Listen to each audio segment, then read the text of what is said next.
महायुतीला इतक्या जागा कशा मिळतील हा सुद्धा त्यांनी हा प्रश्न स्वतःला विचारला पाहिजे।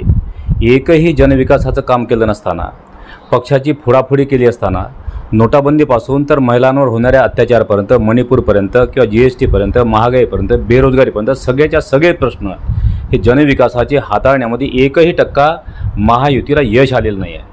उलट धादांत खोटं बोलून लोकांची दिशाभूल करण्याचे प्रयत्न केले।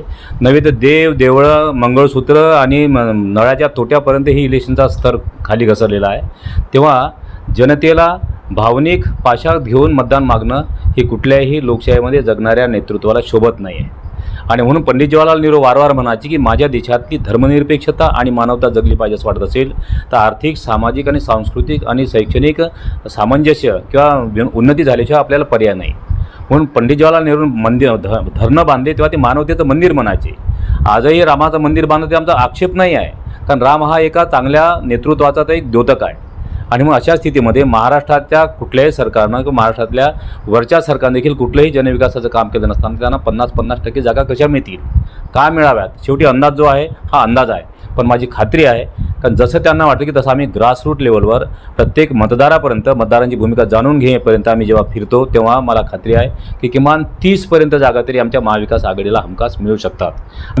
मी तर विदर्भात सांगतो ना, विदर्भात नागपूरची जर जागा सोडली तर 100% जागा आमच्या वाट्याला येऊ शकतात अशा प्रकारची वस्तुस्थिती आहे।